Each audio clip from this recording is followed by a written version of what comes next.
Olá, bem-vindo ao treinamento de Brigada de Incêndio.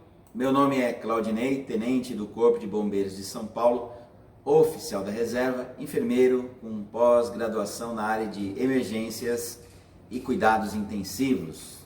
Nesse módulo de primeiros socorros, teremos os seguintes objetivos: adotar medidas de prevenção de acidentes na infância, executar procedimentos de primeiros socorros para vítimas com queimaduras térmicas por calor e por agentes químicos. Tenha uma boa aula. Queimaduras representam a quarta causa de morte e segunda de internação. 20.864 crianças de 0 a 14 anos foram hospitalizadas no período de um ano de pesquisa. E dessas, 209 crianças morreram e 77 tinham idade entre 1 e 14 anos. Boa parte desses acidentes ocorreram no ambiente doméstico. Isso faz com que a gente pense que o nosso ambiente doméstico é uma armadilha. Ela tem uma série de problemas que podemos eliminar. Então temos eletricidade, gás, isqueiros, álcool, fósforo, uma mistura que não combina. Além do que, em alguns momentos que seriam de festas, são momentos de dor, porque as pessoas ainda usam fogos de artifícios, fazem fogueiras e acabam produzindo graves acidentes. Vamos ver algumas situações que podemos encontrar e eliminar. Muito cuidado com fogões, especialmente com panelas no fogo. A gente sabe que às vezes o forno está quente. Crianças muito pequenas, elas tateiam o ambiente e com a palma da mão. Então, se você deixa uma criança enquanto usa um forno dentro da cozinha, de repente há uma distração na vigilância dela, acaba trazendo queimaduras graves nas mãos. E quando tentam manipular alguma panela, se o cabo estiver para fora, pode cair esse conteúdo sobre a criança, geralmente com queimaduras graves na face. Existe o hábito de utilizar e fornecer para a criança fogos de artifício. O incrível é que existe até classificação de faixa etária para fogos de artifício. Mesmo aqueles que parecem mais inofensivos, como os chamados traques biribas, que são pacotinhos de pólvora com areia ou outro produto, quando atirado na face de outra criança e ela explode, pode causar graves lesões oculares, levar inclusive à cegueira. Os adultos não têm consciência daquilo que ele está fazendo. Ele está fornecendo para a criança um meio dele se machucar, ou às vezes provocar incêndio em residência. Há que se fazer aí uma análise crítica desse tipo de brincadeira, ver se ele é adequado ou não nos tempos de hoje.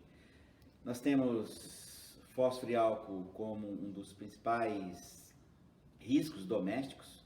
O Brasil é um dos poucos países que utiliza álcool para fins domésticos. Geralmente outros países proíbem e usam somente para fins industriais, mas aqui criou-se o hábito de usar álcool para limpar tudo, sendo que outros produtos podem fazer a mesma função. E em tempos de álcool em gel, tivemos uma série de incidentes envolvendo esse produto. É uma forma mais segura de armazenar, porém, quando vaporiza no ambiente, ou seja, o álcool na sua forma pura também se incendeia. É uma chama invisível, mesmo na forma de gel, que podem provocar graves consequências, inclusive fogo em residência. E acredite, se quiser, muitas crianças se queimam em banheiras aquecidas, especialmente se as pessoas não sabem preparar a água. Muitos usam o artifício de testar a própria pele, mas devemos levar em conta que o adulto ele tem muita resistência ao calor, especialmente em áreas em que está calejada, mão, por exemplo. Em geral se usa uma parte mais sensível, interna do braço, mas isso não é garantia de que a temperatura esteja adequada para a criança. Existem termômetros que indicam o grau de temperatura da água, que deve estar aproximadamente 1 grau, no máximo 1 grau da temperatura da pele do bebê. para que não haja resfriamento. Em torno aí de 37 graus, uma temperatura agradável para o bebê, já que essa também é a temperatura corporal. Então fica essas informações e outras que vocês podem obter como referência no site chamado criançasegura.org.br. As queimaduras, elas possuem classificação. Vamos usar aqui uma classificação simples que é primeiro grau, segundo grau, terceiro grau. Profissionais de saúde utilizam a queimadura de quarto grau como referência. Só que terceiro e quarto grau precisa entender de anatomia da pele, porque é muito sutil a diferenciação. Primeiro grau em geral deixa a pele vermelha, se assimila àquela temperatura, àquela queimadura produzida pelo sol, fica todo vermelho. Quando tem bolhas, significa a primeira camada da pele se desprendeu, tem líquido embaixo, líquido corporal, queimaduras de segundo grau. E quando atinge toda a estrutura da pele, nós temos uma queimadura de terceiro grau, que é bem lesiva, vai destruir os tecidos no local, dependendo da região, podem trazer graves sequelas. As profundidades de queimaduras não são tão graves se comparadas com a extensão, porque a extensão é que faz com que haja consequências severas. A pele, se nós analisarmos a biologia, ela é o maior órgão do corpo humano, porque exerce uma série de funções. A primeira delas é a proteção corporal, proteção mecânica. Então, se eu sofro impacto, ela tem elasticidade, resistência para suportar determinado impacto e proteger estruturas abaixo. Ela evita a perda de líquido corporal, que é uma grande consequência da queimadura, perda de líquido corporal. Ela tem toda uma parte de imunologia que impede a ação de bactérias que adentre o corpo humano. Então, se a pele está lesada, estaremos sujeitos a infecção neste local. Quanto maior a área, maior a área de infecção. Também nós temos que ver a pele como uma barreira para perda de calor, ganho de calor, tem todo um componente que possibilita que o ser humano sobreviva e os seus órgãos internos não sejam afetados e haja um equilíbrio orgânico. Temos que valorizar mais a pele e os seus anexos. As queimaduras podem ser medidas na sua extensão pela chamada regra dos 9 de Wallace, que foi revisada e ela divide a faixa criança em algumas faixas etárias. Nós temos que analisar o seguinte: quanto menor a criança, maior determinadas áreas em relação ao adulto. Isso comparado com toda a superfície corporal. Se nós tirássemos a pele de um ser humano, estendêssemos, fizéssemos uma medição, nós vamos ter uma grande estrutura funcional. Então vamos pensar no adulto. A cabeça e pescoço, essa superfície da cabeça e pescoço corresponde a 9% do todo. Cada membro superior, 9%. Se queimar um lado, apenas 4,5%. A região anterior do tórax, 9%. Região posterior, mais 9%. Região abdominal, 9%. A parte posterior correspondente, 9%. Cada membro inferior, 18%. Cada lado corresponde a 9%. Dá-se o valor de 1% para a região genital. Se fizermos uma conta, vai dar 100%. Por isso que é chamada de regra dos 9. Divide-se o corpo em regiões correspondentes a 9%. Então, se alguém queimou um braço inteiro e a parte interior da perna, o braço inteiro 9%, mais 18 dividido por 2 dá 9. Então, ele teria uma queimadura de 18% da superfície corporal.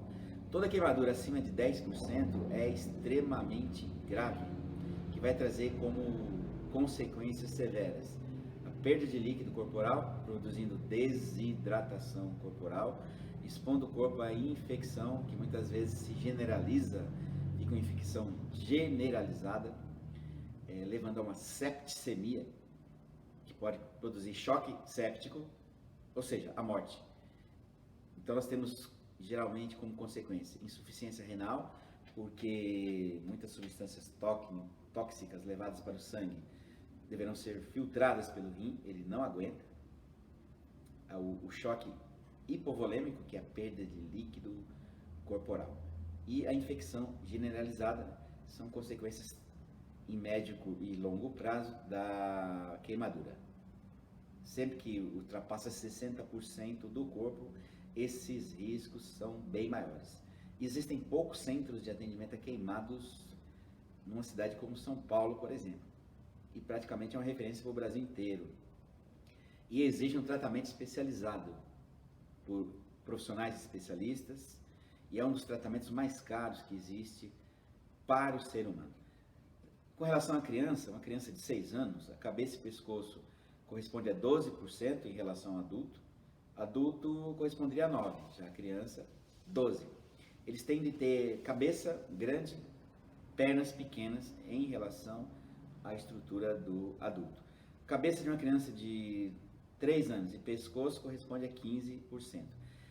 E a cabeça e pescoço de um bebê, 18% da estrutura corporal, enquanto que seus membros inferiores, 14%. Ou seja, essa tabela ela serve para estimar uma área queimada e informar ao médico, olha, ele queimou braço, perna, parte interior do tórax.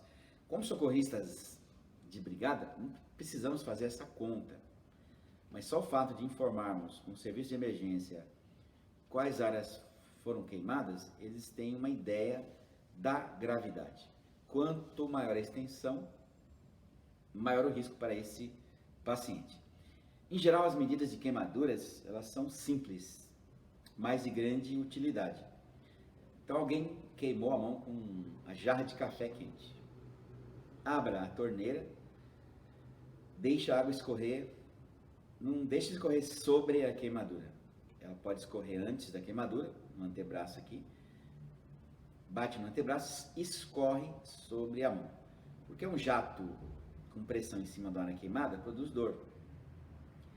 Nesse instante, remova anéis, pulseiras, relógios, tudo aquilo que possa ficar ao redor de um membro, porque ele vai inchar.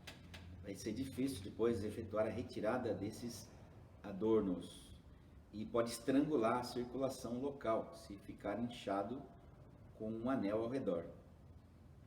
Depois de algum tempo, isso é variável, alguns minutos, que resfriou bem a área, devemos secar a área. Daí a importância de ter uma compressa de gaze, que ela é estéril e tem essa finalidade.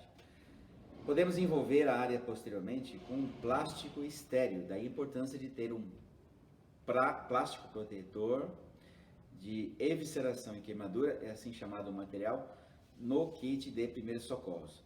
Numa emergência doméstica, podemos usar um saquinho destes que você compra para colocar alimentos, porque na prática ele é o material mais limpo que você vai ter à disposição, assim como um filme de PVC. Não há outra alternativa. Melhor do que colocar um pano em cima, que ficaria grudando na queimadura. Embora que se for a única alternativa, vou ter que fazer isso. E o importante é que a área fique protegida. E também quando você cobre uma área queimada, você reduz muito a dor local.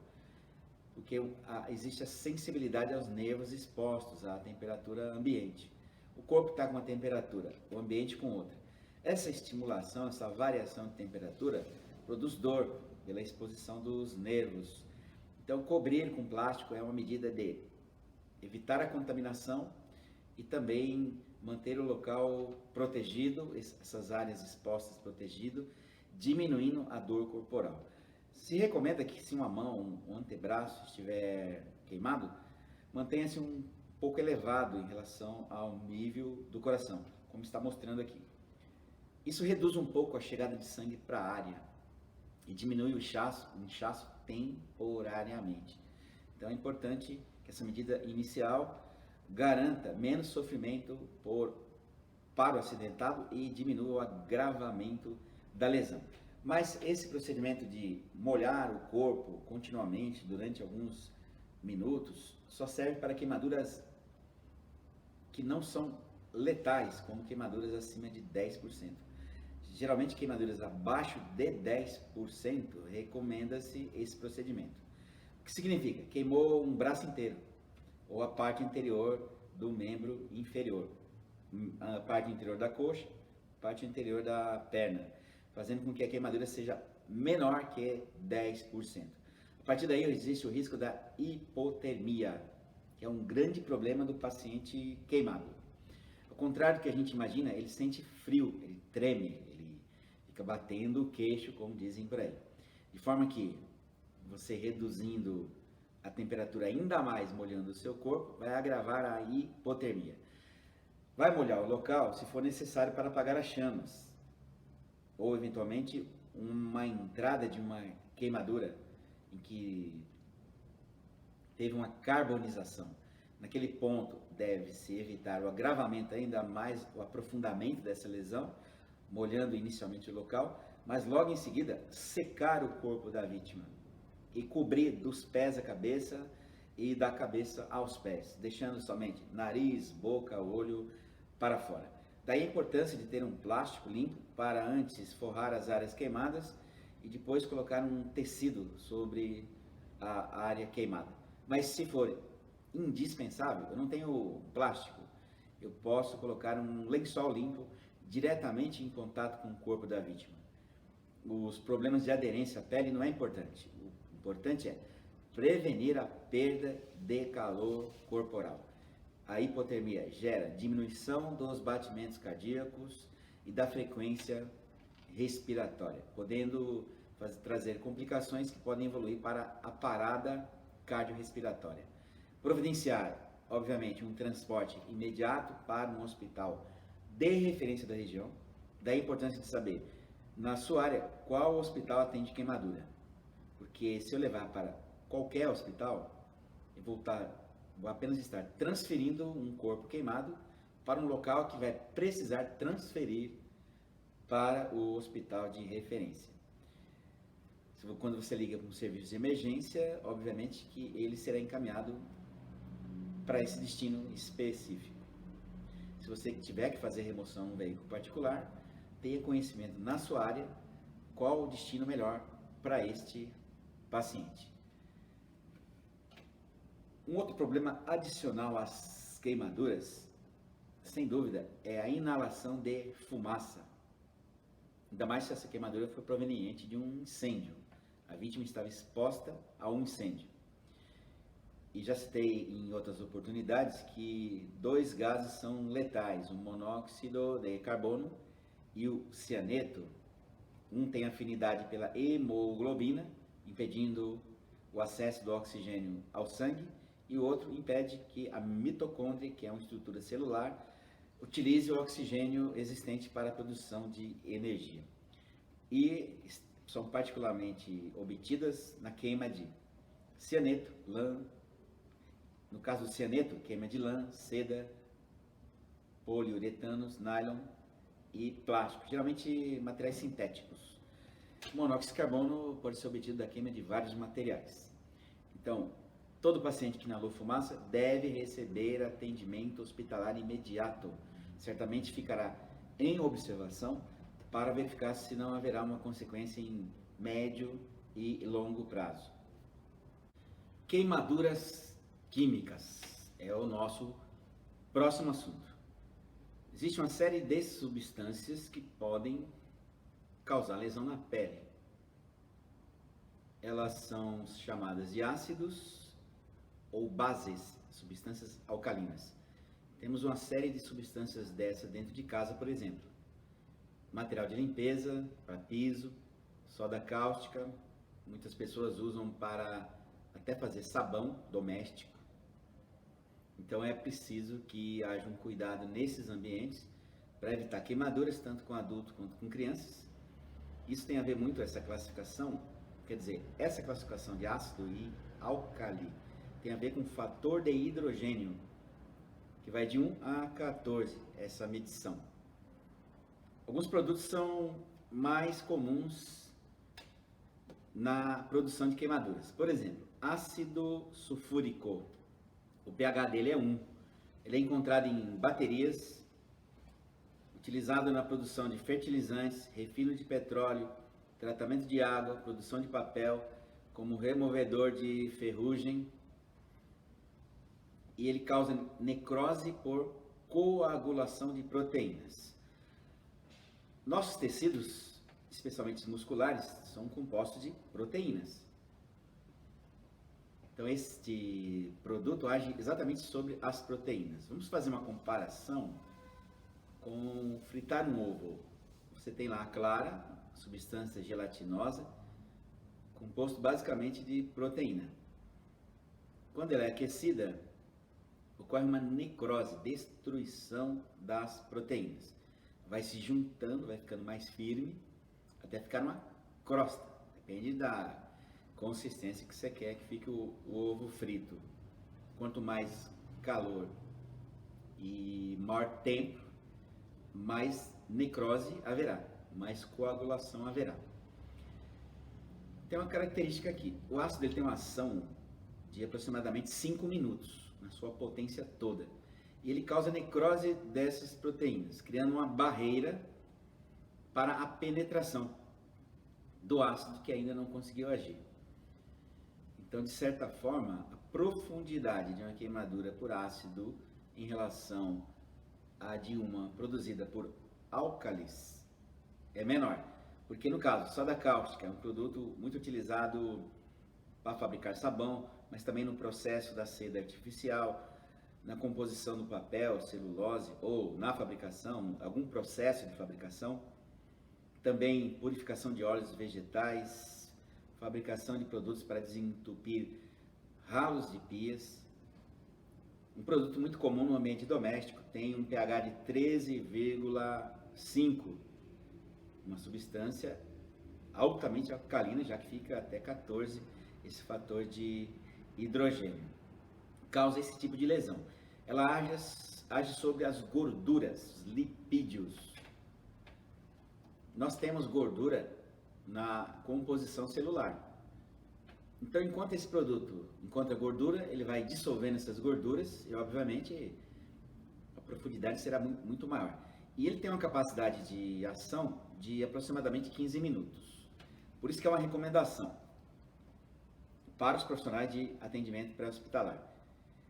Eu sei que é uma substância ácida. Devo irrigar, antes mesmo de transportar o paciente para um hospital, pelo menos 5 minutos, que é o tempo máximo de ação desse produto. E pelo menos 15 minutos para substâncias alcalinas. Agora, agentes desconhecidos, químicos desconhecidos, em que eu não sei, estava lá dentro de um recipiente qualquer, sem rótulo, sem nada, um resto de um produto. Pelo menos 20 minutos. Aí você tem uma margem de segurança antes de efetuar o transporte para o hospital. Isso vale para você também. Porque se você colocar um paciente banhado de produto químico num carro, você não vai gastar menos de 10 minutos para chegar no hospital. Se foi ácido, toda a ação dele já foi efetivada. E a alcalina ainda continua queimando, ou seja, por mais tempo. Dessa forma, você deve retirar o máximo de produto possível até a chegada de um resgate. E esse é o tempo médio de chegada de um resgate, 10, 15 minutos. Ou, não havendo resgate na sua área, antes de colocar no veículo particular e conduzir para um hospital. Vale a pena fazer esse reforço aqui várias vezes. As medidas de primeiros socorros incluem a sua própria proteção. Se você está prestando socorro e você é a vítima, evite ter contato direto ou indireto com a substância.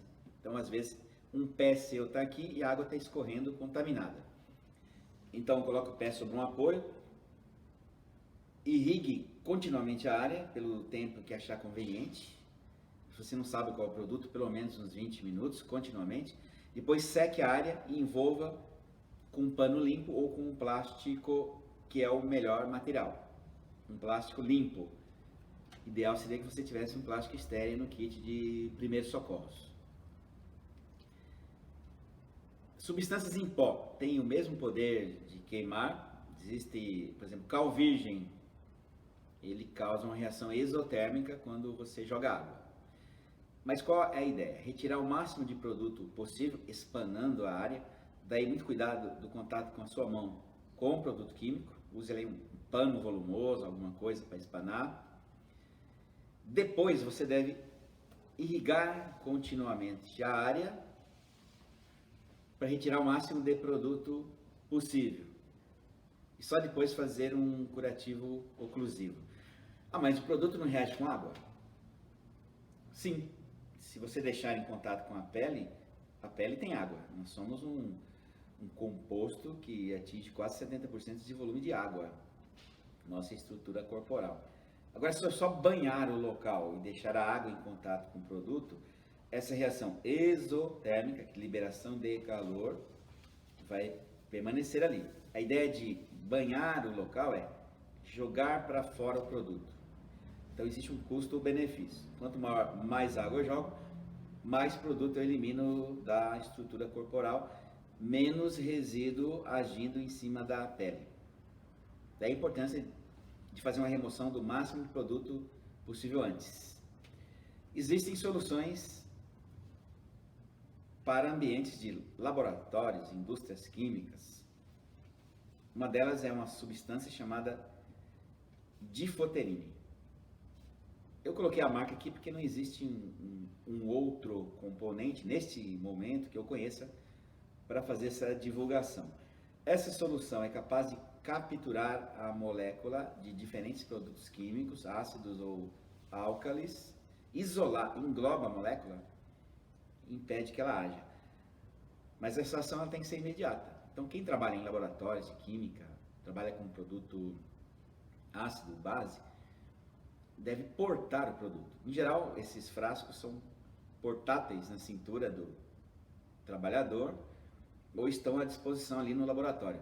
Para nesse primeiro instante, especialmente nesses primeiros segundos do acidente, fazer um spray sobre a pele e incluindo principalmente nos olhos. Quanto mais imediato for, menor a lesão ocular. Existem aplicadores para olhos, por exemplo. Importante para quem trabalha diretamente com química. De maneira geral, irrigar o local com água corrente é a melhor solução, tanto para queimadura térmica quanto para queimadura química. A queimadura térmica, a ideia é reduzir o tamanho da queimadura. Então, se eu irrigo uma área queimada por calor, vai ser menor a extensão e menor a profundidade. Mas como vimos, esse procedimento só se aplica a queimaduras menor que 10%. As queimaduras extensas, devo usar água somente para extinguir as chamas locais. E evitar resfriar o corpo da vítima, mantendo o aquecimento corporal. Na queimadura química, o objetivo é o quê? Remover produto da pele. Quanto menos produto, menor o efeito dos resíduos sobre a pele. Ou pelo menos teremos somente os efeitos do resíduo sobre a pele. Pele e tecidos abaixo dela, músculos e outras estruturas, dependendo da profundidade atingida. Existem alguns procedimentos que são nocivos, que vêm de muito tempo, passando de geração a geração, e parece difícil mudar esses conceitos. Já atendemos pessoas com queimadura coberta por pasta de dente, pó de café, açúcar. São conceitos ultrapassados que só levam à contaminação e sofrimento. Já que um dos primeiros procedimentos hospitalares é antisepsia da pele, remover todo o produto que foi colocado, porque é preciso remover a contaminação, retirar tecidos necrosados, incluindo bolhas que vão servir de casa para a bactéria se proliferar, um ambiente quente e úmido, coisa que eu não posso fazer no ambiente pré-hospitalar, de primeiros socorros. Se eu furar uma bolha sem as demais medidas de proteção, haverá uma perda de líquido corporal, estará o ambiente agora exposto, sujeito à entrada de areia, terra, infecção. Então esse procedimento é hospitalar, de fazer essa antisepsia da pele, dificultada muito por substâncias gordurosas, como manteiga ou substâncias que acabam enrijecendo, como pasta de dente. Pode até dar um alívio imediato, na verdade uma sensação de alívio imediato, mas uma complicação posterior para o tratamento. Ainda mais que não são substâncias estéreis e está sendo aplicada sobre uma área sujeita à contaminação. Com relação a pomadas, existem pomadas para queimaduras, inclusive queimaduras por atrito. Só que devem ser usadas somente com prescrição médica. Eu não posso, queimei a mão, está cheia de bolha, passar pomadas, porque eu vou dificultar o atendimento hospitalar. E ela não tem efeito sobre pele queimada. Aquele tecido morto vai ser removido. E ele não tem mais a função de absorver o componente farmacêutico. Vai ser usado posteriormente a um atendimento médico e ser prescrito pelo médico.